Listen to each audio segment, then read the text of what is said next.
A ver dónde están los valientes que ganaron la guerra de la almohada ya esta mañana. Yo también. Ya temprano con un despertador para recordar cómo me llamaba y qué tenía para hacer.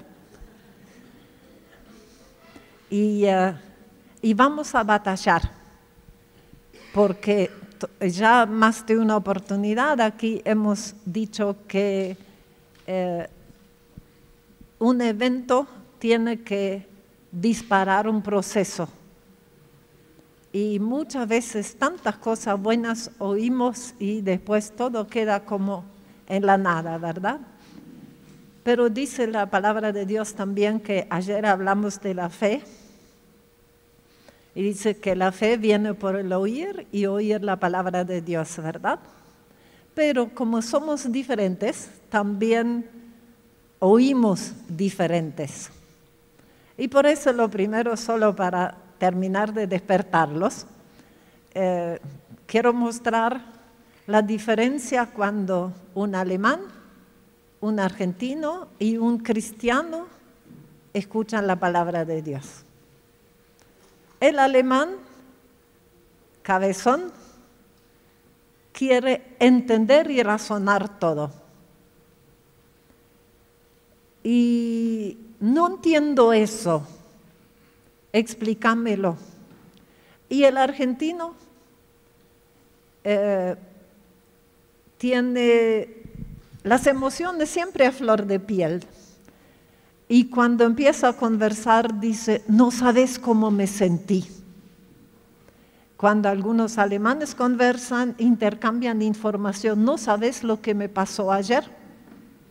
Y el argentino dice, no sabes cómo me sentí o cómo me enojé. Pero un cristiano oye y obedece. Me faltaba meterle en el corazón, en la mano, aquí, pero me iba a tapar los bracitos. Así que es entender, sentir y hacer, ¿no? Dice, el que me oye y hace lo que yo digo, ese es como un hombre prudente que construyó su casa sobre una roca. Entonces, hoy vamos a unir el alemán con el argentino y con el cristiano. Entonces, yo les hablé ya tanto procesos, no eventos, ¿no? Que cuando un evento como el de hoy también no inicia un proceso, todo queda como en la nada y despacito se van las emociones y tantas cosas buenas escuchamos y nada se modificó muchas veces, ¿verdad? Así que el evento debe ser el disparador de un proceso. Y un proceso es como una escalera de oír y hacer. Es el proceso o la escalera de decisión. Para llegar del oír al hacer, hay varios escalones a subir. No sé a qué escalón vas a llegar hoy. Hay personas que escuchan y cuando las cosas son nuevas dicen, no, no lo voy a hacer, eso no es. Pero después razona y dice, es bueno, pero no logro hacerlo. ¿Cómo poder perdonar a una pareja mía que me golpeó hasta perder el bebé? No puedo hacerlo. Y cuando subimos al tercer escalón ya decimos, bueno, trataré de hacerlo. Y después, ¿pero cómo lo hago? Seguimos subiendo. Quiero hacerlo, quiero cambiar mi vida, quiero cambiar mi familia, quiero servir al Señor, quiero. Sí puedo hacerlo. Con Cristo que me ayuda. Lo haré. Eso ya es la decisión. Y cuando llega al punto de decir, ¡yujú! Lo hice. Y empezamos a ver los cambios. Pido al Señor que a unos cuantos escalones puedas llegar hoy, o por lo menos tomar la decisión y empezar a subir. Y lo llamé procesos de cambio. Y ya les dije ayer que ese versículo que tantas veces escuchamos en realidad está en un tiempo que describe algo que ya sucedió, está sucediendo y va a suceder en el futuro. Así que los procesos de cambio, cuando en Romanos 12:2 dice que cambiemos nuestra mente, usa la palabra metamorfosis. Y eso lo conocemos bien, ¿no? de las orugas y las mariposas.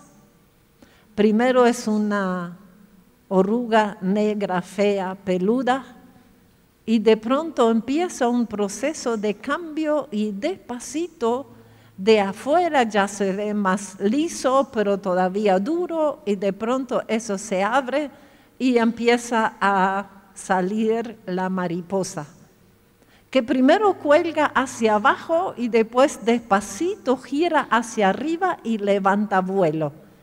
Y yo pensé, qué linda descripción del proceso nuestro de cambio, ¿no? Puedes decir al que está a tu lado, esa oruga negra, peluda, fea, no lo digas. Puede convertirse en una mariposa. Pero que tu proceso de cambio sea así. Así que inicia los procesos, pero ten paciencia también. Y me gusta, vuelvo a decirlo, tanto que la mariposa, a medida que sale de lo viejo que la ata, que la encierra en una cárcel, va girando hacia arriba para hacer vuelos. Entonces te puede pasar lo que está en la otra imagen, donde un policía está controlando el documento de una mariposa sentada en el... ¿La ven ya ahí arriba? Sí, muy bien la proyección. Y el policía mira la mariposa y mira la foto con la oruga y él contesta, no, esa es una foto vieja. Y que tengamos muchas fotos viejas porque hemos iniciado el proceso de cambio, ¿verdad? Todo acontecimiento en nuestra vida provoca un proceso. Acontece algo, provoca una emoción, provoca un concepto y eso provoca una acción. Siempre es ese el proceso. Pero muchas veces somos como raíz de tierra seca. Ahí salió una ramita, pero se ve medio marchita ya. Y Jesús dice, todo árbol bueno da buenos frutos, pero el árbol malo da malos frutos. No puede un árbol bueno dar frutos buenos, ni un árbol malo dar frutos malos. Y ya les nombré al principio Romanos 2, donde dice que tengamos una metamorfosis. Sabes que en tu cabeza tienes neuronas, ¿verdad? Ayer hablamos ya un poquito de eso y les dije que hasta tengo un pequeño video y la foto que ven ahí es una foto de ese video. O sea, tus pensamientos, tus emociones en tu cabecita está lleno de estructuras físicas que se ven como arbolitos. Y cuando son malas las experiencias y malas las emociones, esas neuronas se ven como del lado derecho como deformes. Y yo de pronto me puse a pensar, qué raro, ¿no?, que en el Edén había el árbol de la vida y el árbol de la muerte. Y tu cabeza está llena de arbolitos muy pequeños, y de vida y de muerte. Entonces, y esos árboles traen frutos. Sabiendo eso, de pronto me di cuenta que no se trata de un árbol que entendemos, ¿no?, en nuestra vida, sino se trata de procesos físicos que a la vez son emocionales y espirituales en tu cabeza. Y aprendí algo de una científica investigadora, neurocientífica investigadora, una mujer de Dios impresionante, que puede, y me ayudó mucho a explicar los procesos espirituales detrás de los procesos neurológicos. Pero eso les voy a contar cuando les voy a contar un ejemplo que me sucedió a mí y que me sorprendió mucho. Así que tenés arbolitos. De hecho, en tu cabeza, mientras yo te hablo, está chiqui, formándose arbolitos. No te preocupes, no se te va a llenar el cerebro porque se calcula que ahí adentro hay espacio para unos 10.000 años de pensar. Y me quedé pensando, si Dios en un principio quiso que vivamos 10.000 años, no sé, solo se me cruzó. Y como la Biblia de un principio habla del árbol y de los frutos, ahí les traje un árbol. Y un árbol sí tiene raíces, tiene tronco, tiene ramas, tiene hojas y tiene frutos, ¿verdad? Y el proceso de un árbol es, hay una semilla, sale un brote, tiene raíces, un tronco, ramas, hojas y fruto. En ese orden también crece. Y me quedé pensando que en realidad la semilla, la raíz de todo lo que está mal, fue la independencia de Dios. ¿Qué le daba a Dios o qué le importaba a Dios que de un árbol coma o del otro no? Era como formar muy fuerte la conexión de la dependencia y la sujeción a Dios. Y Dios lo quiso formar del comienzo, como tú lo quieres con tus hijos. Hay cosas que empezás a enseñarle desde que nace, ¿verdad? Tiempo de comer, tiempo de dormir, tiempo de estar en el brazo. Y el hombre de entrada salió de eso. Entonces, en vez de tener en cada raíz la dependencia de Dios, ahí vino la dependencia y por eso, la independencia, perdón, y por eso hoy tenemos frutos como miedos, violencia, rechazo, herencias que traes, ya hablamos de la tercera y cuarta generación, abuso. Esos son como que formando la base de donde sale todo. Y de eso le crece un tronco de heridas y conceptos equivocados. Eso trae hojas y frutos de complejos, ahí lo puse 2 veces, se ve que de inferioridad, de lo que sea, debe haber muchos. Después eso forma hábitos, adicciones, frustraciones, acciones y podríamos agregar un montón más. Pero Dios da una promesa. Dice, el remanente de la casa de Judá que quede a salvo, de nuevo echará raíces por debajo y dará frutos por arriba. Y todos los que hemos podido encontrarnos con Cristo y lo tenemos en nuestra vida, somos el remanente, los sobrevivientes. Hola, sobrevivientes, ¿cómo les va?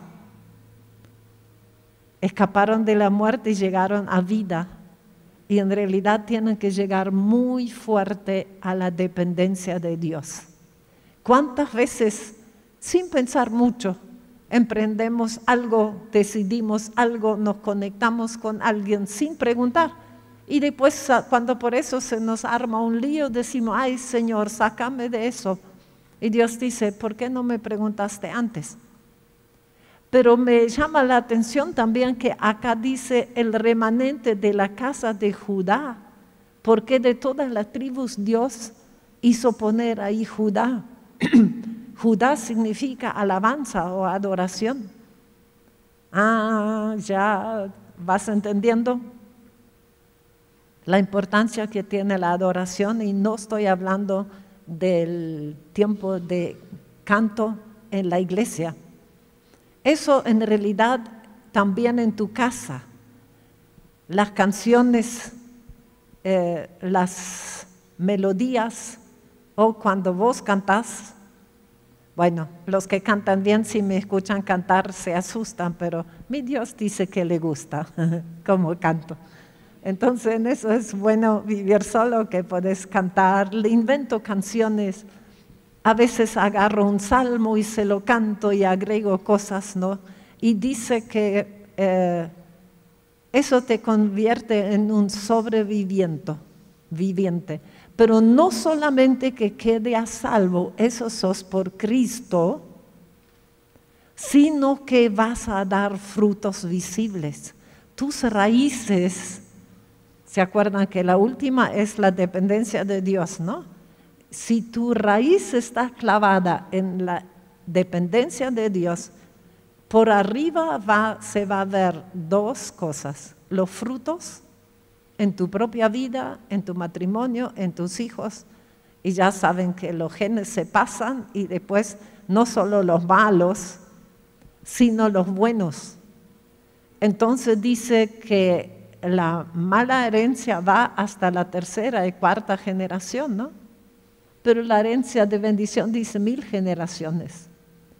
Puede ser que lo que tú trabajas hoy para volver a la dependencia de Dios y para sacar raíces que son venenosas y haciendo crecer raíces que son diferentes, puede bendecir 1000 generaciones adelante todavía cuando vos ya estés con el Señor.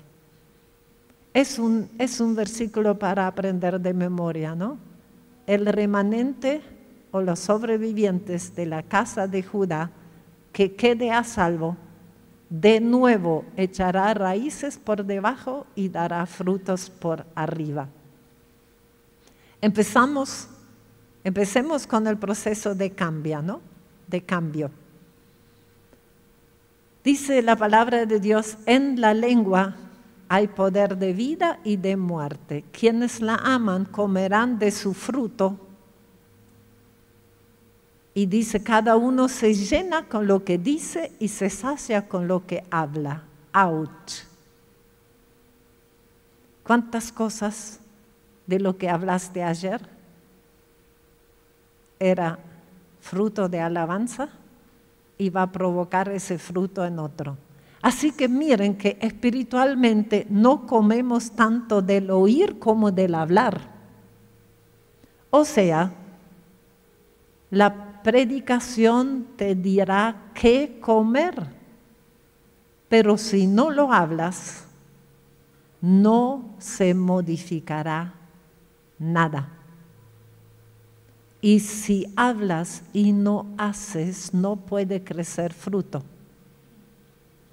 Vamos a decir juntos la próxima frase de sí. Bueno, me falta oír primero, porque eso va a ser primero, ¿no? Puedes decir, hoy oiré, hablaré vida y crecerá como fruto vida. Hoy cambiaré las cosas, hablando la verdad de Dios y no la verdad del diablo, ni la verdad de mi situación, ni la verdad de mi experiencia. Solemos decir, pero eso es verdad. ¿Pero la verdad de quién? ¿No? Entonces, la verdad es que mi billetera está vacía. La verdad de Dios puede ser, te sobra para todo. Entonces, y la experiencia, si fue mala, empieza a hablarnos mentiras sobre nosotros. Más adelante vamos a verlo cuando hablemos del abuso, ¿no? Así que el proceso es para decirlo de nuevo: oiré, hablaré, haré. Mire lo que dice: cuando callé, envejecieron mis huesos. ¿Será que mis huesos de la rodilla o de la cervical o donde sea me duelen tanto porque muchas veces he callado lo que debería hablar? Es posible. Conceptos deformados deforman y atan. También podría decir, conceptos bien formados me forman y me desatan. Pensamos, sentimos y actuamos según los conceptos que nos formaron en la mente, en las emociones y en las conductas. Ya les conté, no sé si tan expresamente, que escuché infinidad de veces en mi casa: ya vas a ver cuando salgas de casa, nunca nadie te va a amar. Y ese concepto se formó en mi mente: nunca nadie me va a amar. Y agregué uno: no merezco ser amada. Y salí con 16 años de mi casa para poder estudiar, buscándome un trabajo, financiándome mi estudio, y en todos lados toda la gente me amaba, y yo pensé que todos fingían porque a mí nadie me podía amar. Y después tenía un compañero de trabajo, alto, rubio, ojos azules, buena familia, buen cristiano, y me persiguió por meses y no sé cuánto tiempo. Nunca me percaté que se había enamorado de mí, porque nunca nadie te va a amar. Era una raíz tan amarga que no me dejó ver lo bueno que creció. Después se casó con una, casi me sale una bruja, pero algo parecido, humanamente hablando, pero eso ya corre por su cuenta. Miren qué fuertes son los conceptos. Y pido a Dios que puedo disparar mucho de querer investigar, porque pienso lo que pienso, porque siento lo que siento, porque hablo lo que hablo, ¿no? Y los conceptos se te forman por experiencias muy fuertes y después por repetición, y dejan marcas en las neuronas. Ya sabes que son arbolitos, ¿no? Y de hecho, en esa película que ya les nombré, había arbolitos que tenían como unos bultos deformados, pero lo grave en ese aspecto es que esos arbolitos no están como en tu jardín, sino entreconectados unos con los otros. Entonces, si acá crece una fruta venenosa, el veneno va a las otras neuronas y envenena todo. Así que dejan marcas en las neuronas, y la enciclopedia de Reader's Digest, temprano no hablo tan bien, habla de neurogramas que dejan marcas físicas. Hay que saber cómo opera Satanás para revertir las buenas consecuencias o provocar malas consecuencias. Así que el nuevo nacimiento, la conversión, en realidad sería una nueva formación de tus neurogramas. Amigos, que Jesús nos regale hoy un proceso de neurogénesis. Los neurogramas que heredamos de Adán y Eva, vaya tiempito atrás, ¿no? No solo la tercera y cuarta generación, porque esa tercera y cuarta generación tiene otra tercera y cuarta generación. El otro día les mostré las fotos, ¿no? Lo que todos heredamos y aprendimos, todos. Idioma, la forma de caminar. Tengo un video donde un papá y su hijito caminan de la mano de la manera exacta. Aprendemos cómo pelear en el matrimonio, cómo expresar amor, costumbres de casamiento. También aprendemos cómo percibimos Dios y cómo nos relacionamos con Él. Eso también heredamos para bien o para mal. En lo emocional, si nos acostumbramos a alimentarnos del rechazo, odio, crítica, absorbemos todo eso aunque en nuestro alrededor haya suficiente amor, aprecio y reconocimiento para vivir bien. O sea, en tu mesa emocional hay afecto, reconocimiento, admiración y hay crítica, desprecio, denigración y humillación. Y vos vas derecho a la fuente de rechazo, porque aprendiste a comer de eso, lo que les conté de mí, ¿verdad? Y en lo espiritual hay muchos ejemplos donde el espíritu del ser humano, sin saber de Dios, lo buscaba y aún en su estado más perverso y caído supo clamar por ayuda. Bendito sea el Señor, que todavía Satanás no logró apagar en el ser humano ese saber interior en el fondo que hay un Dios que le ama y hay una vida mejor de lo que yo tengo en este momento. Y eso hace también cuando en la iglesia invitemos a una evangelización. Escuché que cuando fue ayer que había mucha gente o en una de las charlas que no había estado en la iglesia. ¿Por qué se deja invitar? Porque en el fondo, en uno de los neurogramas todavía, desde Adán y Eva, no solo heredamos lo malo, sino eso de saber que el ser humano puede relacionarse con Dios y disfrutar estar con Dios. Lo que heredamos de Adán y su esposa, como matrimonio. Miedo y huida de Dios cuando nos equivocamos. Ahí le falta una S. ¿Quién les enseñó? Dios les preguntó. ¿Quién te dijo? Tuve miedo y me escondí. Dios dice, ¿quién te habló eso? Entonces, ¿qué es esa herencia? Cuando más necesitamos a Dios, es donde más nos alejamos. Y no nos acercamos a Dios porque tenemos miedo.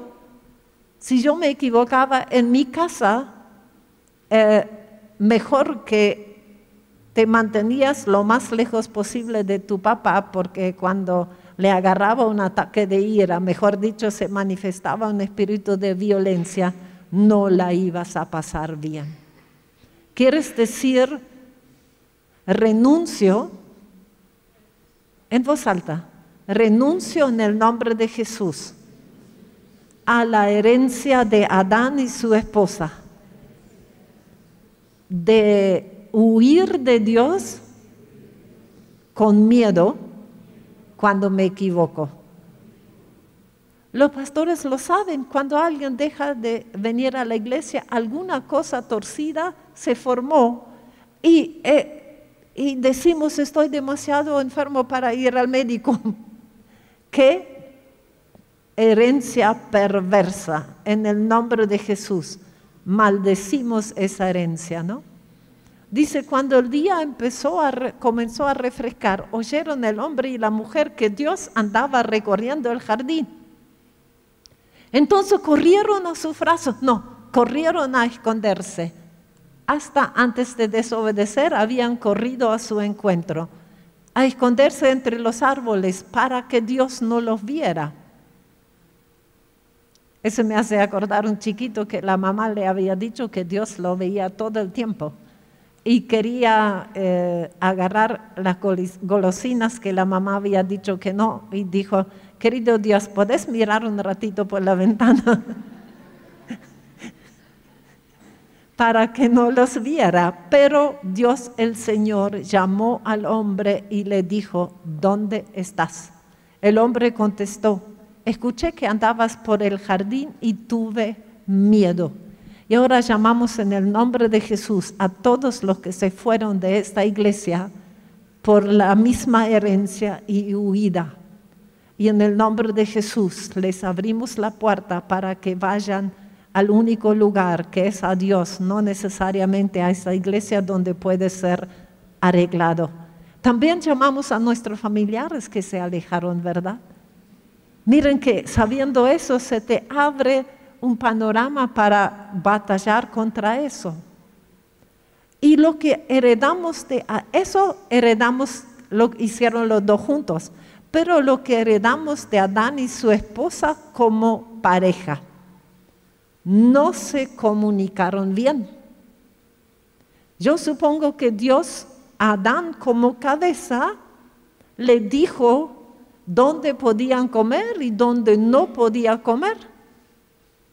Y no le comunicó bien eso a Eva, que desde el Adán los hombres hablan demasiado poco. ¿Sabían que los hombres hablan unas 2,000 palabras por día y las mujeres entre 26 y 28,000? ¿En serio? Así que mujeres, cuando sus esposos vuelven y casi no abren la boca, tienen que saber que se gastó los 12,000 en el trabajo y ya no le quedan.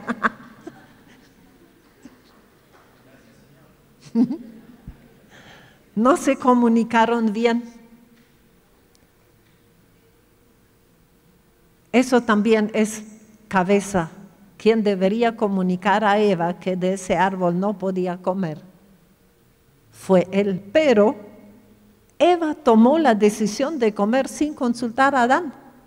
¿Cuántas decisiones de las mujeres sin consultar y sale cualquier cosa? Los hombres dicen amén. No. Pero miren qué herencia, ¿no?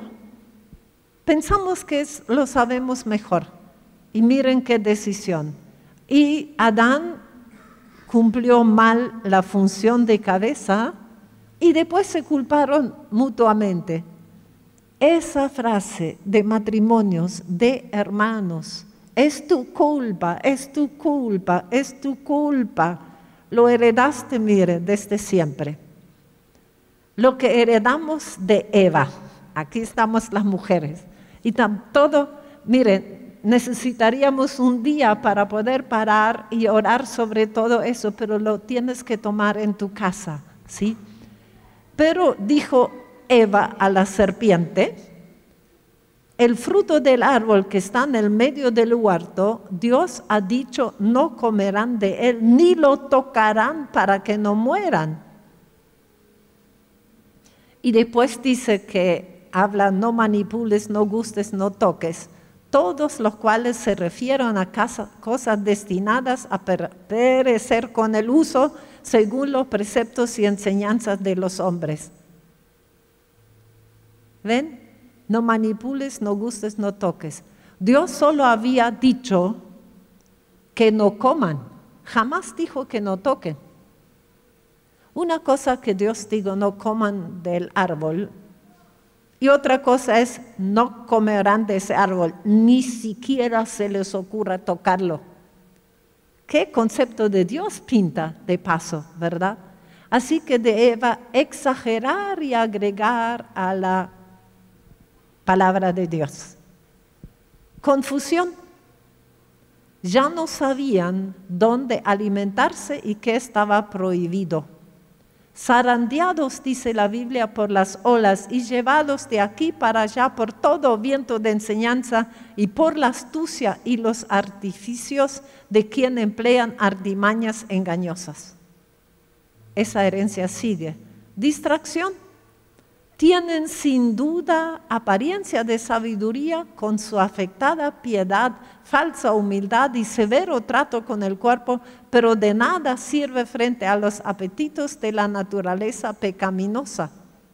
Ya no sabían dónde distraerse, dónde alimentarse y dónde ir y dónde no. Echar la culpa a alguien. Entonces Dios el Señor le preguntó a la mujer, ¿qué es lo que has hecho? La serpiente me engañó y comí, contestó ella. Resistencia a hacer lo correcto, o sea, chivo expiatorio en vez de asumir la responsabilidad. Dios pregunta, ¿y quién te ha dicho que estás desnudo? Le preguntó Dios. ¿Acaso has comido del fruto del árbol que yo te prohibí comer? Él respondió, la mujer que me diste por compañera me dio de ese fruto y yo lo comí. ¿Quién tiene la culpa? Dios y la mujer. Que tú me diste, o sea, elegiste mal. La necedad del hombre le hace perder el rumbo y para colmo se irrita, guarda rencor contra el Señor. Tú me diste esa mujer. Elegir malas compañías. ¿Cuántos hijos se pierden por elegir malas compañías? ¿Cuántos delitos? ¿Cuánto daño? Entonces el Señor le preguntó a la mujer, ¿qué es lo que has hecho? La serpiente me engañó y comí. ¿Y qué hacía conversando con la serpiente en vez de conversar con Dios o con el esposo? ¿Y cuántos divorcios o adulterios suceden? Como el esposo en casa habla poco, el compañero de trabajo escucha tan bien. ¿Ven lo que es elegir malas compañías? Lo que heredamos de Adán, falta de sinceridad, excusa y justificación. Él dice, estoy desnudo, no pequé. Qué linda manera de disfrazar, ¿no? Echar la culpa a Dios, la mujer que tú me diste. La serpiente me engañó, significa me dirigió engañando. ¿Y quién te hizo elegir como para dirigir a la serpiente? Tendencia de privilegiar, de preferir la mujer a Dios. Adán prefirió quedar bien con Eva antes de quedar bien con Dios. Qué fuerte, ¿no? Siguiendo la historia, Caín. De Caín heredamos la maldición sobre las ciudades. Caín, ya saben que asesinó a su hermano, ¿no? Y conoció Caín a su mujer y concibió y dio a luz a Enoc. Y cuando estaba edificando una ciudad, ¿se acuerda lo que ofreció Caín como ofrenda a Dios? ¿Qué era? Cuando Caín y Abel ofrecían un sacrificio a Dios, ¿qué ofreció Caín? ¿Pueden contestarme? ¿Qué? La fruta del campo, ¿no? O sea, Caín era agricultor. ¿Y qué hace un agricultor sobre el cemento, sobre el asfalto? Dice, edificó una ciudad. Pero eso mismo es lo próximo, errar el propósito de Dios. ¿Qué hace un agricultor sobre el asfalto, verdad? Entonces, maldición sobre la ciudad, porque él era un asesino, y errar el propósito de Dios y la violencia. 7 generaciones después de Caín aparece un personaje que se llama Lamec. Y Lamec es el primero del cual dice la Biblia que tomó 2 mujeres. O sea, de mirar con ojos perversos o con ojos de deseo sexual a más de una mujer, lo heredaron los hombres de Lamec, y es buena oración renunciar a esa herencia. Pero a la vez, él dijo a sus mujeres, 7 veces fue vengado Caín, creo que dice, y 7 veces 7 será vengado Lamec. O sea, entró la venganza desmedida, la violencia y la promiscuidad. Eso dijo a sus mujeres. Herencias familiares de la familia directa y de antepasados. Mi papá era una persona sumamente avara, tacaña, ya saben, ¿no? Codo gastado, calambre en los dedos, cocodrilo en el bolsillo. Y no saben cómo he tenido que luchar con eso, siempre ni me alcanzaba para mí.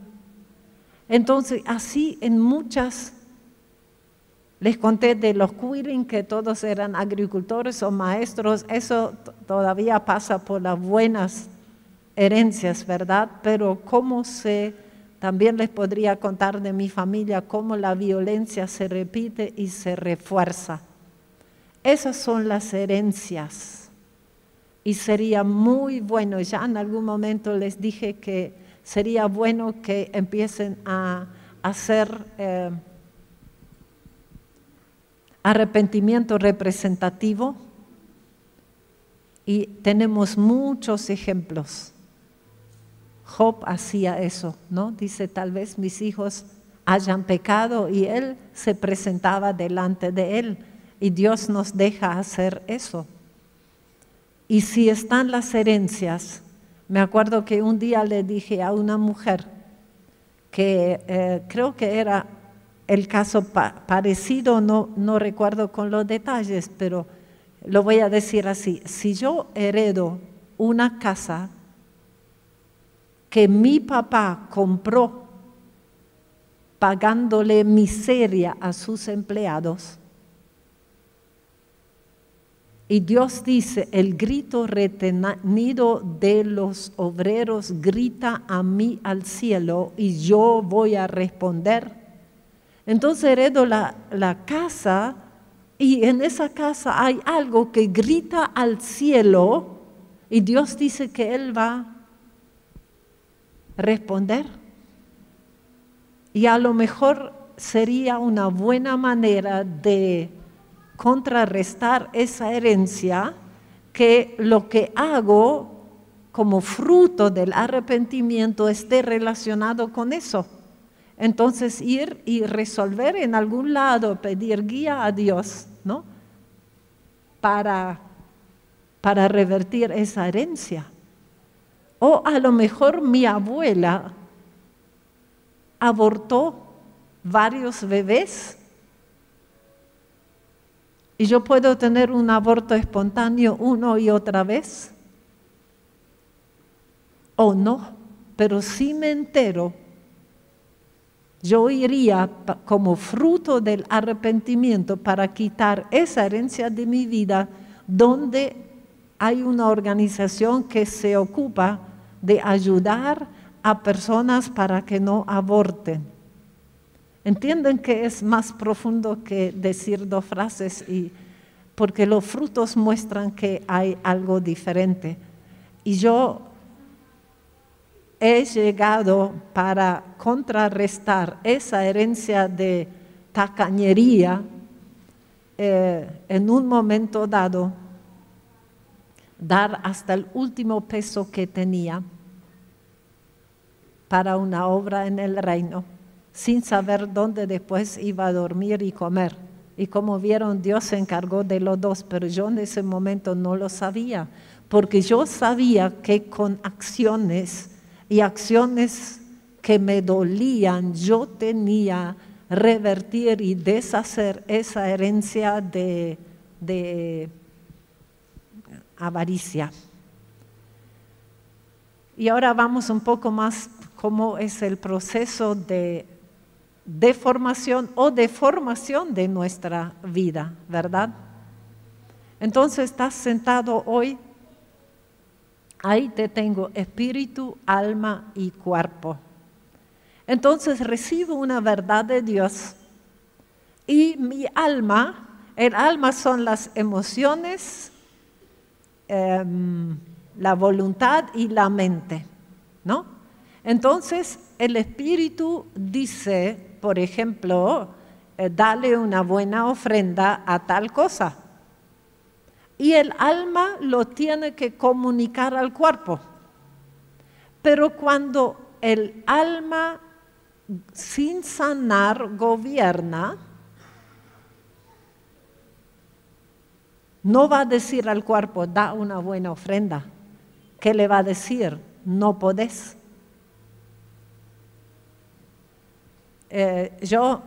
Hoy me preguntaron los pastores, cuando yo fui a estudiar teología a Alemania, y eso había sabido de ese instituto 40 años atrás, que había nacido de un avivamiento, o sea, Dios le dio varias cucharadas de avivol espiritual y les enseñó de sanidad y liberación 40 años atrás.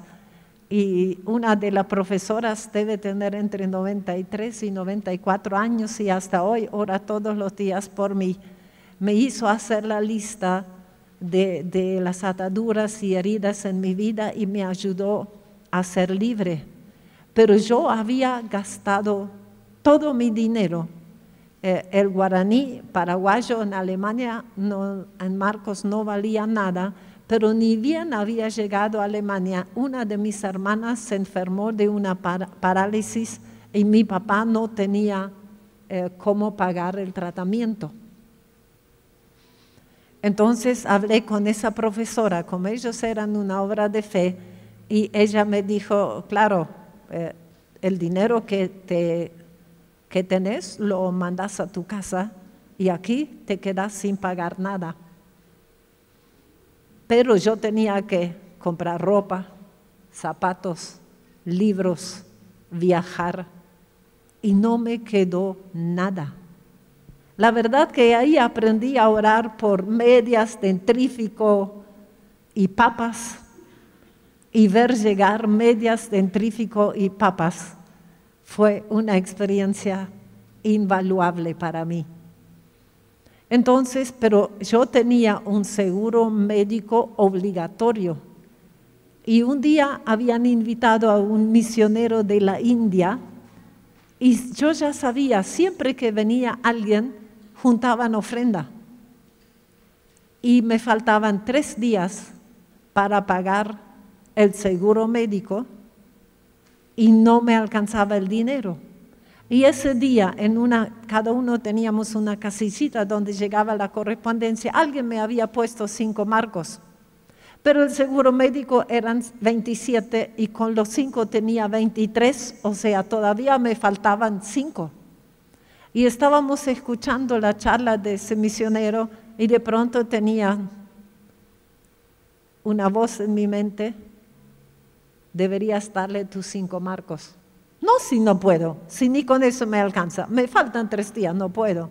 Escuchaba un ratito, deberías darle los 5 marcos. No, mire, ya no podía ni concentrarme en lo que decía porque esa voz no se me iba. Salí de la reunión, fui donde teníamos nuestros cuartos, busqué los 5 marcos y no fui un dador alegre, para nada. Fui un dador muy preocupado.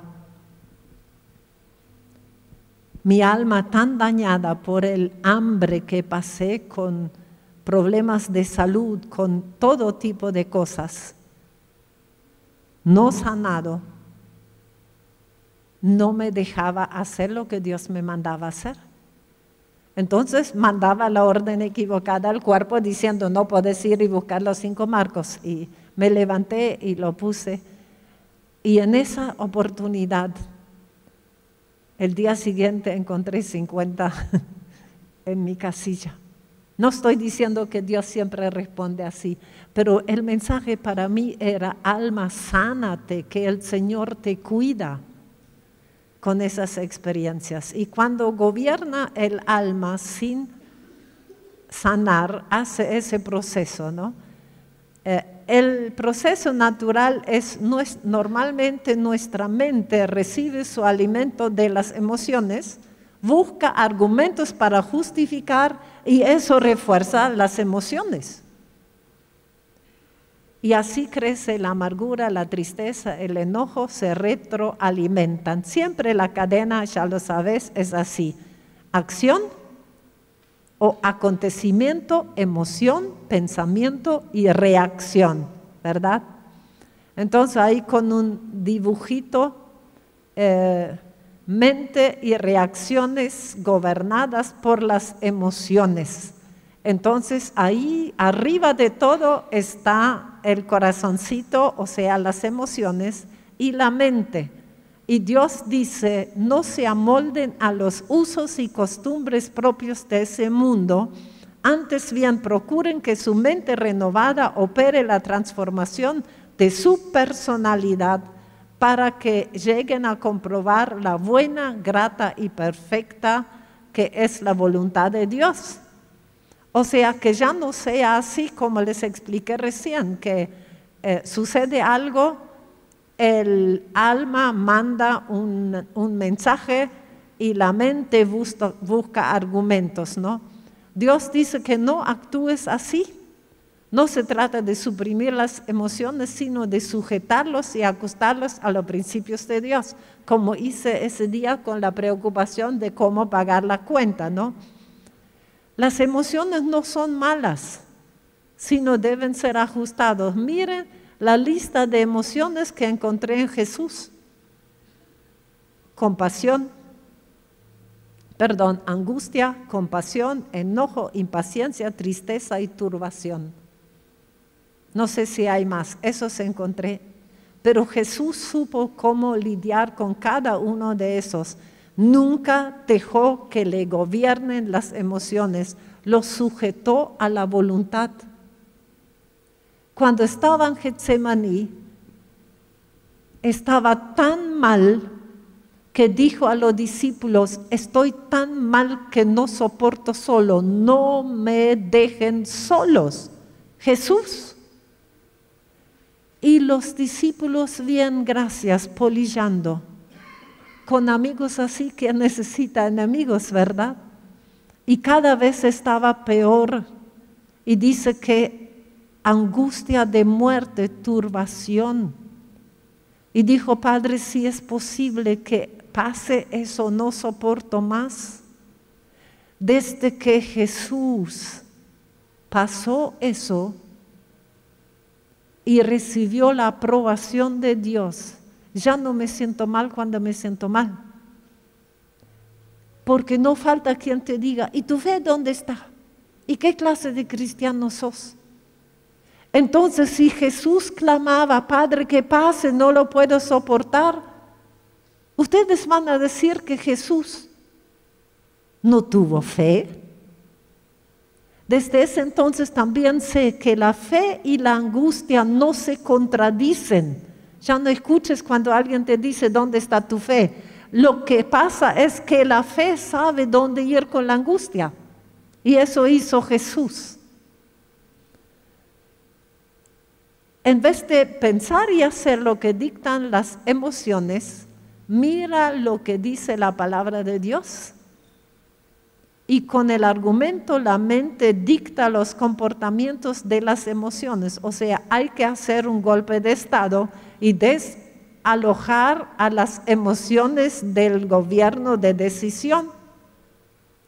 No dejes que las emociones sean la fuente de alimentación.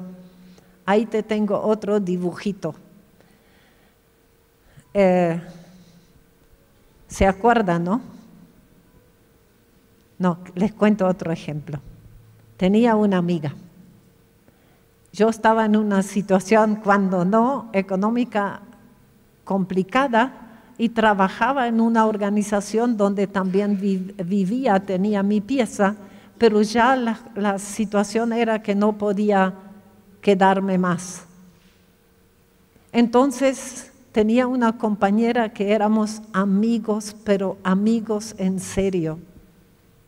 Amigas, mejor dicho. Y ella me solía decir, quédate tranquila, grandota, no sé por qué me decía grandota, pero dijo eso. Mientras yo tengo un techo sobre la cabeza, tú tienes uno. Si te tienes que ir de aquí, puedes venir a vivir a mi casa.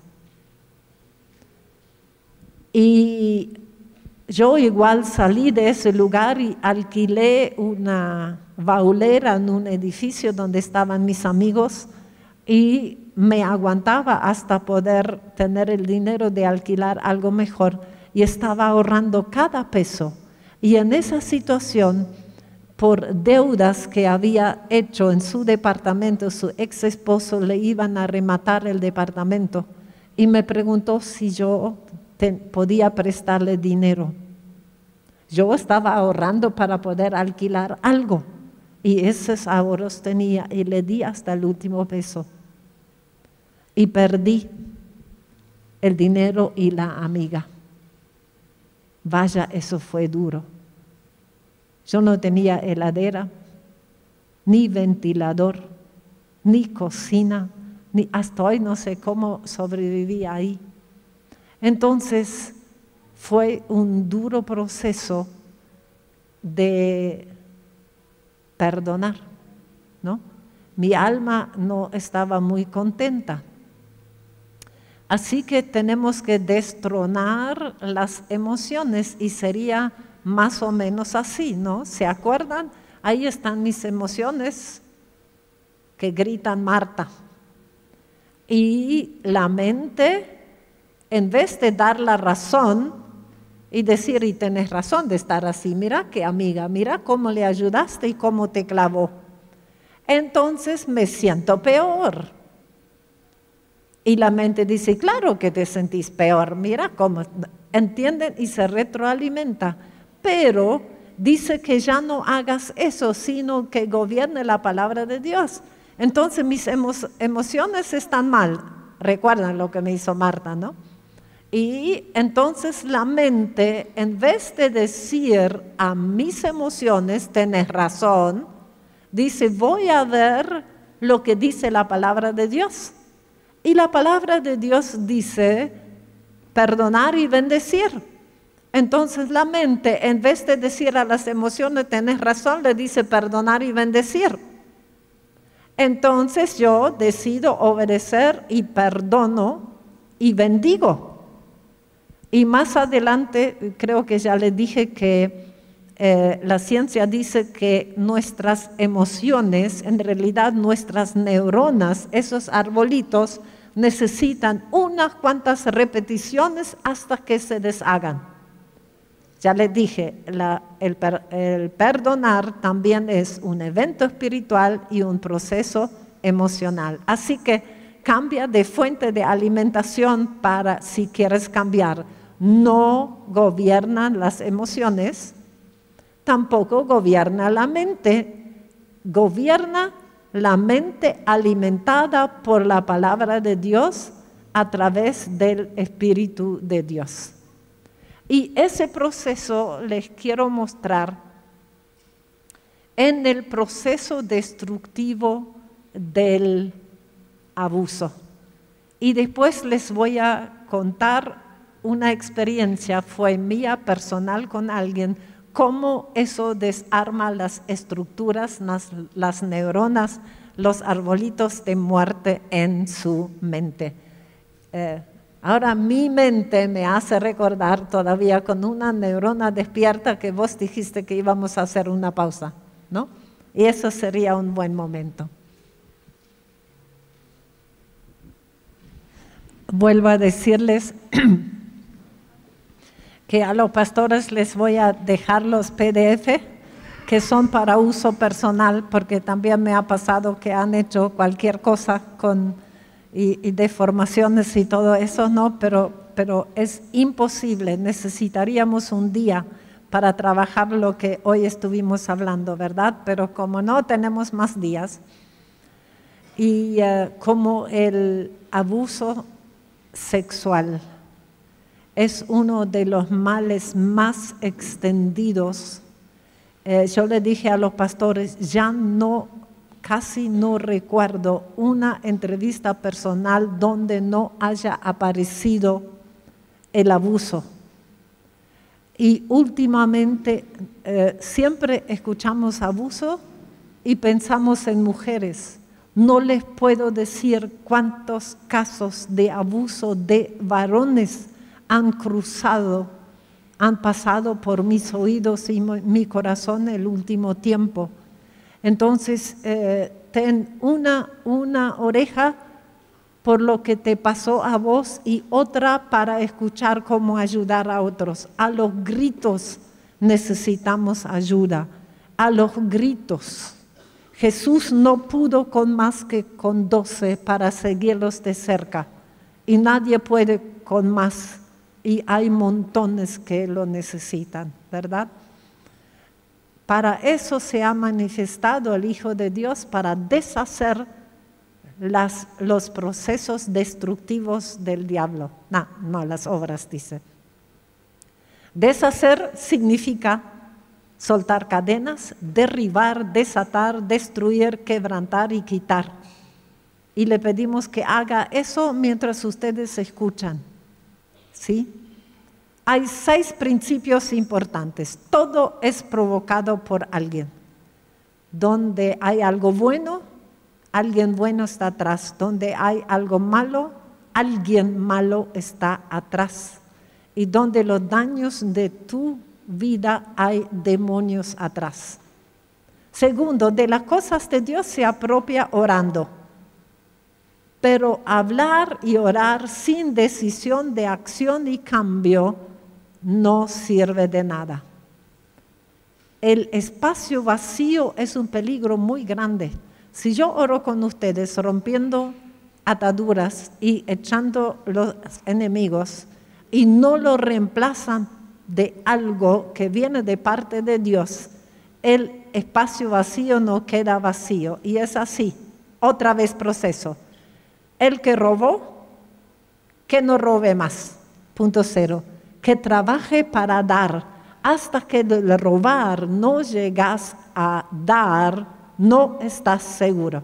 Hay más ejemplos en la Biblia, por falta de tiempo no lo hago. Tienes 2 maneras de orar. Frente a Dios eres oveja, que Él cuida, protege, lleva en sus brazos. Él es tu papá y tú le pides. Pero frente al diablo sos un león que pelea con dientes y garras. Hola leones, despiértense. Dios también te llama corcel de honor el día de la batalla, espada de guerrero y otros nombres muy bonitos. Y al diablo Dios lo llama ladrón. Y al ladrón no se le pide por favor. Escuché la oración de una mujer, dice, por favor, diablo, ya no me tortures tanto. No le pides, por favor. Se le quita las cosas que robó y se le ordena ir. Y eso vamos a hacer con muchos procesos de nuestra vida. Primero, todos los procesos son de esa manera y después vamos al abuso, ¿sí? Y voy a acelerar. La atadura es cuando Satanás o sus demonios intervienen en tu vida y deja emociones heridas y conceptos equivocados. lleva al comportamiento equivocado, por repetición se te hace costumbre, ya se te hace un hábito y termina siendo tu carácter. Ahí dicen, ahí va la histérica, ahí va el violento, ¿verdad? Ese proceso sucede con miedo, amargura, violencia, maldiciones, ocultismo, tristeza, sexualidad desviado y toda esa lista. ¿Qué es el abuso sexual? Vamos a eso, ¿sí? Cuando hablamos abuso sexual, hablamos de violación, manoseo, exhibición. Hay hombres y mujeres que les gusta exhibir sus órganos sexuales frente a niños, horrendas historias, palabras obscenas. Qué obscenidades escuchan las mujeres por las calles, miradas sucias. Y la persona abusada también de cualquiera de esas cosas siente que he sido olvidado como un muerto de quien nadie se acuerda, porque casi nunca se animan a hablar. He venido como un vaso quebrantado. Eso hace el abuso. Quitaron para siempre a sus hijitos la gloria del legado, del honor que les he dado, dice Dios. Y si algo me llena de satisfacción y alegría, más allá de lo duro que es escuchar todo el tiempo las obras del diablo, pero poder devolver el honor y el legado que Dios nos dio es hermoso. Y ahora vamos al proceso en sí, ¿verdad? ¿Se acuerdan? En el abuso sucede eso.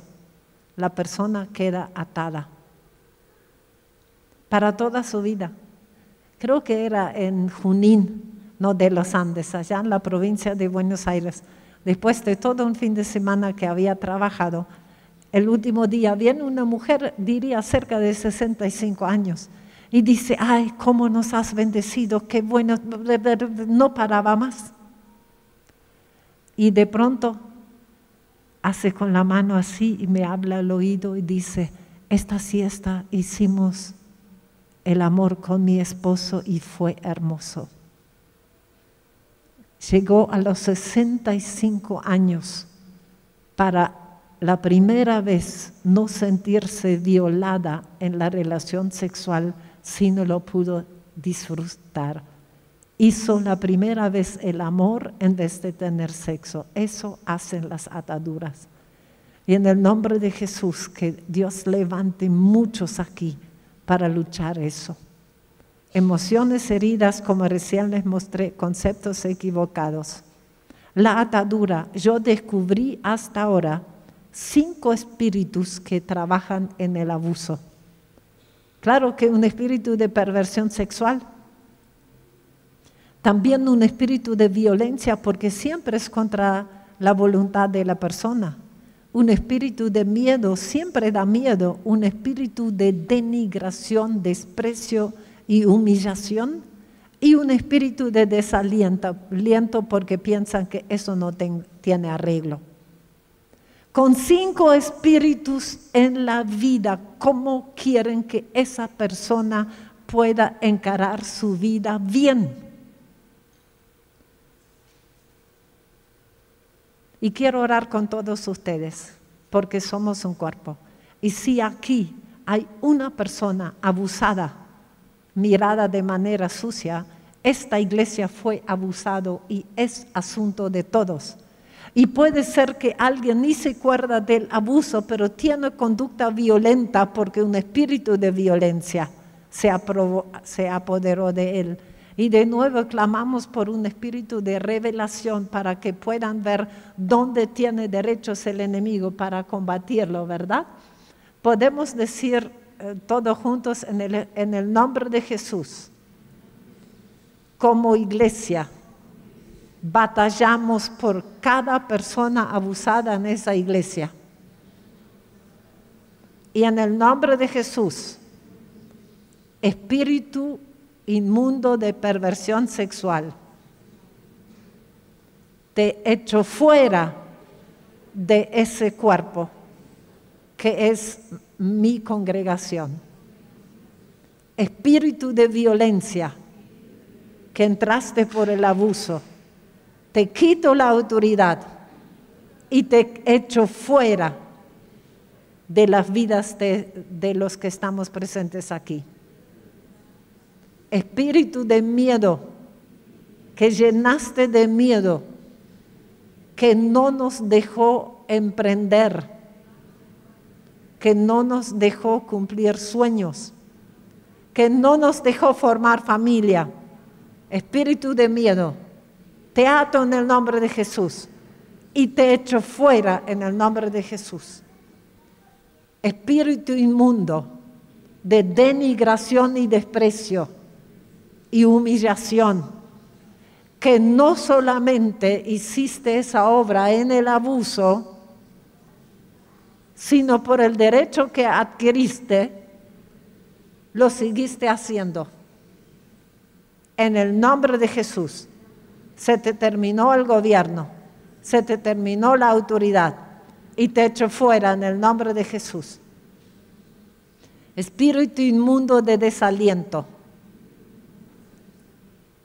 que has frenado tantas vidas aquí y que me has hecho creer que ese malestar, que esos recuerdos que torturan, no se van a ir nunca más. Mientes, porque mi Señor viene en este momento y empieza a hacer las cosas nuevas. En el nombre de Jesús. Amén. De paso aprendiste cómo orar con una persona abusada. Y ya el Señor puede empezar a usarte para eso. Y no te sorprendas que la próxima semana alguien viene y te lo cuenta. Y ya sabes, no decís qué bárbaro, cuánto sufriste. Te sentás y decís, vamos a orar. Amén. Muy bien. El proceso destructivo. Los espíritus echamos emociones heridas. Aparece el miedo, aparece la vergüenza, aparece el desprecio, aparece la humillación y la desolación. Justo 5 espíritus con 5 desastres en la vida, ¿no? Y llena la cabeza de mentira. El sexo es malo, sucio y violento. Cochino, nos dijo una mujer en Perú. Así lo vivió. Y el sexo lo creó el ser más santo, más limpio y más puro. ¿Y cuántas mujeres se sienten sucias y violadas en el matrimonio? Los hombres son malos y violentos. Y como son más fuertes que vos, pueden hacer eso contigo y no podés defenderte, porque siempre sucede con violencia. Es una desgracia ser mujer, pero últimamente ya cada vez más también tienen que decir de ser hombre, porque les sucede también, porque pueden hacer eso. Soy una basura, porque me trataron como basura, y si fue muy jovencito, lo que dicen los adultos para los chicos es verdad, aunque sea mentira, y se sienten basura. No se puede confiar en nadie, porque lo que más dicen quererte son los que peor te traicionan, porque siempre son familiares. Miren, con esos espíritus, con esas emociones y con esos conceptos, ¿cómo quieren que viva una persona? Y me acuerdo de una mujer muy bella que yo la veía y decía, si yo soy tu esposo, también te persigo por toda la casa. Y ella me decía, no digo a mi esposo cuánto lo amo por el miedo que eso lleve a un acercamiento sexual. Y cuando ya no lo puedo evitar, clamo a Dios y digo, Señor, ayúdame a soportarlo. Eso hace el abuso. No no dejes de buscar ayuda si te sucedió y no dejes de tener los ojos abiertos. No me entró todo en uno y te pongo los que ya nombró acá, ¿verdad? Eso lleva a la atadura, las emociones y los conceptos lleva a la conducta equivocada. Y una mujer abusada puede convertirse en monja o prostituta. Monja para no tener que ver nunca más a un hombre, aunque ahí los sacerdotes también las violan en muchas oportunidades. O prostituta porque, como dijo una, si mi padrastro lo hizo gratis, ¿por qué no van a pagar? Por lo menos si tengo un buen pasar económico por el desprecio que siente. Y se desprecian a ellos, hay lastimaciones y eso. Nunca poder disfrutar el sexo, desconfiar de todos, sexualidad desviada y convertirse de víctima en victimario. Eso lo he visto también. Y si por algún hecho un espíritu inmundo toma influencia y autoridad, lo puede llevar a cualquier cosa. Y por repetición se hace costumbre, se forma un hábito y ahí el carácter. Ahí va la perversa, ahí va la frígida o él también, ¿no? Siempre es la misma cadena. ¿Cómo se abre la puerta para el abuso? No cualquier persona es abusada. Por la perversidad del abusador, por herencia de perversión sexual, tanto del abusador como la víctima. Si en la herencia hubo abuso, puede repetirse, lo hace. Y porque quebrantamos la protección del pudor de los niños. Tengo pastores muy amigos y él con 2 años y medio dejó de bañar a su niña porque no quería que se acostumbre que un varón la vea sin ropa. No porque él iba a ser un perverso, sino por protección. Y decimos, no, y tengo una sobrina también, su niñita desde pequeña, cuando había obreros haciendo algo, no la dejaba ir a la pileta, no acostumbrarse a exponerse, ni con la ropita tan cortita. Es una niña, sí, pero los que la miran no son inocentes. Y la repetición ya viene por la puerta abierta, o sea, es impresionante cómo se repiten los abusos porque el enemigo logró la puerta abierta. Tenemos un abuso relatado en la Biblia con lujo de detalles. Los personajes del abuso. Un medio hermano, enfermo por sus intenciones perversas, sexuales con su media hermana. Mucho abuso viene por las familias ensambladas y rejuntadas. De pronto la mamá trae un varón a la casa que no tiene ninguna relación de sangre o parentesco, ¿no? Y da por descontado que con su hija se va a comportar como si fuera hija de ella. O los medio hermanos entre sí cuando ya son adolescentes. Y aparece un sobrino del papá, del cual dice muy astuto, y aparece una media hermana muy bella, dice la Biblia, inocente y obediente.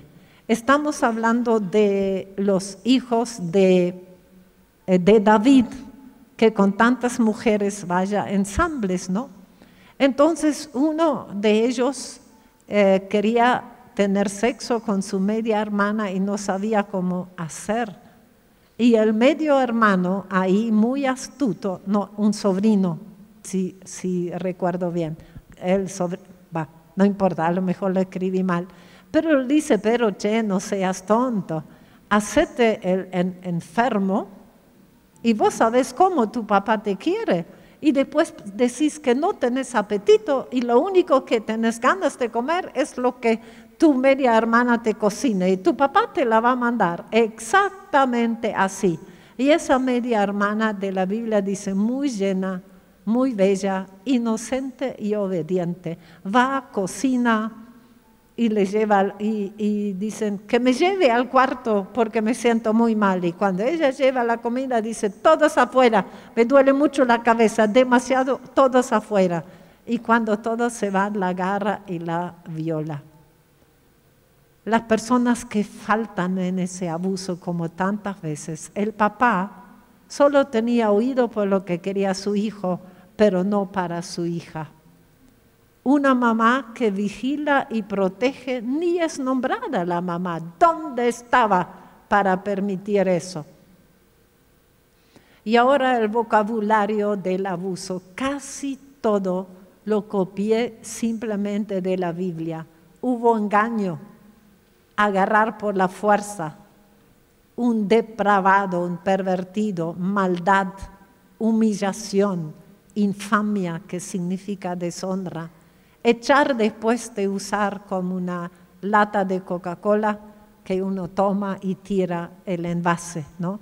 Porque decía que después que ella lloraba y gritaba de dolor, dicen, saquen esa de afuera que no la quiero ver más. Y la echaron a la calle y nadie la escuchó.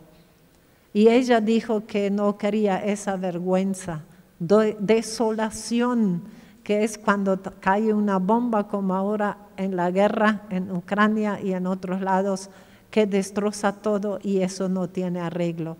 Llanto a gritos, odio y consuelo superficial. El hermano le dice, pero después de todo es tu hermano, quedó en familia, ya deja de lamentarte tanto, ¿no? Y lo peor que le puede pasar cuando una persona está deshecha y la otra no la toma en serio y dice, pero déjate de pavadas, ¿verdad? Síntomas posibles de abuso, porque es una de las cosas que tanto en varones como en mujeres nos produce lagunas en los recuerdos, porque no podemos vivir con el recuerdo constante de semejantes cosas, ¿no? Entonces, si hay lagunas en los recuerdos, si un niño o una niña está con ansiedad, está alerta todo el tiempo, porque de sorpresa y de donde no esperaba vino eso, ataques de pánico, buscar cariño y afirmación todo el tiempo. Yo he visto varias veces, mucho tiempo no sabía que probablemente era el abuso, pero de una manera ya exagerada. También se pegan a las personas y muchas veces al mismo sexo. En la escuela no poder concentrarse.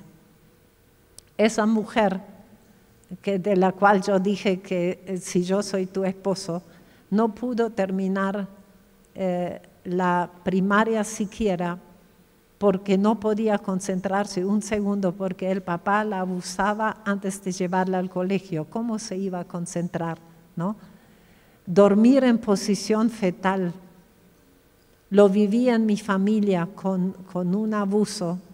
Gracias a Dios, la mamá de esa criatura tenía tan buena relación con su hijita que cuando había pasado, se lo contó inmediatamente. ¿Saben cómo sucedió? Reunión de grupo en la casa de hermanos para reunión de oración y los niños estaban afuera y mientras adentro estaban reunidos, afuera ella sufrió el abuso. Y lo describió con una claridad. Y mi hermana, cuando ella se había dormido, fue a mirarla y tenía sus manitos entre las piernitas tapando su vagina. Y en la mañana mi hermana la encontró dormida todavía, pero debajo de la cama. Miren las consecuencias, dormir en posición fetal y de diferentes formas. También muchas niñas tienen ira con la mamá que no supo protegerla. Estallidos de ira porque es un espíritu de violencia que actúa y en la persona que lo liga por el abuso puede mostrarse en otros bajo baja autoestima, dolor abdominal, empezar a mojar la cama de nuevo, mecerse, comerse las uñas, automutilarse, porque el abuso es una mutilación, masturbación compulsiva hasta en público, lo he escuchado también en las charlas, y una sexualidad desviada, real o en fantasía. No poder establecer relaciones sanas, empezar su vida sexual a muy temprana edad o no querer saber nada. Seducir hombres adultos porque quien abusó fue un hombre adulto o buscar jóvenes en el otro extremo, ¿verdad? No querer irse de lugares seguros, bulimia y anorexia, porque en los dos casos pierde su atractivo físico. ¿Entienden? Puede ser una protección en eso. No vestirse de manera femenina, también ir contra Dios, sentirse indigno, pesadillas, no poder comunicarse, porque muchas veces los violadores dicen, si hablas te mato. Consecuencia para la salud, eso ya les mostré, por eso el otro día, 2 veces más hipertensión, 3 veces más diabetes, 4 veces más frecuente un infarto, 6 veces más frecuente cáncer. Esas son las consecuencias. Y si miren cuántas cosas, no estoy diciendo cada vez que aparece ese síntoma fue abuso, pero es para alerta y para buscar y para pedir revelación al Señor. Y la respuesta de Dios a esa denigración y humillación y desprecio, Él dice, te amo y eres ante mis ojos precioso y digno de honra. Y a los abusados de ese grupo hoy les digo, decide que la verdad para tu vida es la verdad de Dios. Y Él dice, ante mis ojos eres precioso, preciosa y digno, digna de honra, y yo te amo. ¿Con qué ojos decides mirarte? ¿Con los ojos del abusador para quien sos un objeto de placer? ¿Con tus propios ojos que ya te hiciste eco y algo malo debe haber en mí, pensás para eso? ¿O con los ojos de los demás que ven tu conducta rara y no tienen idea? ¿O con los ojos del Señor? ¿Te acordás, no? Ante mis ojos eres precioso y digno de honra. ¿Qué ojos eliges? Tu Padre Celestial te dice, si eliges verte con mis ojos, sanarás. Envié a Jesús para sanar y vendar los corazones heridos y desgarrados, a consolar y confortar. Él te dice, dame tus escombros y te daré a cambio.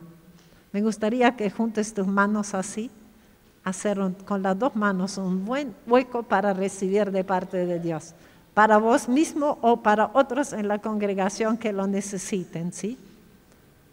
Dame tus escombros y yo te doy diadema, corona en vez de cenizas, alegría, aceite de alegría en vez de luto, traje de fiesta en vez de espíritu de desaliento, honra en vez de vergüenza y deshonra, alegría aquí y alegría por toda la eternidad. Tu Padre Celestial te dice, toma de mis manos de vuelta. Hace ahora el gesto como tomar algo que te gusta tomar. No sé cómo lo vas a hacer. Toma de mis manos de vuelta porque te fue quitado lo que Él te dio cuando te hizo. Toma tu dignidad, tómala de vuelta de mis manos. Tu honor, tómalo de vuelta de mis manos. Tu inocencia, que pensás que te robaron, tómala de vuelta. Tu confianza. Y también te dice, si sanas serás mi herramienta para sanar a otros. reconstruirán las ruinas antiguas, restaurarán los escombros de antaño, repararán los escombros de muchas generaciones, repararán las ciudades en ruinas. De nuevo, la liberación es un evento espiritual y un proceso espiritual. Necesitas tratar con perdón y oración todo lo que sube en tus recuerdos, con miedo, tristeza, enojo o vergüenza, quisiera anotar. Y ahora les voy a contar lo que me pasó hace bastante poquito en otro país. Yo había aprendido de esa neurocientífica que si las neuronas se pueden renovar, y yo diría hasta reparar. Y ella dice que para destruir los arbolitos, ¿se acuerdan, verdad?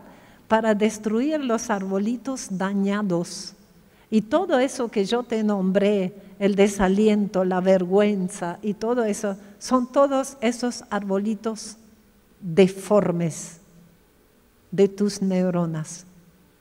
Y había aprendido, ella descubrió en sus proyectos, que si sos científica, investigadora, necesitas proyectos, y descubrió en esos proyectos que una neurona necesita unas cuantas repeticiones hasta que se deshaga.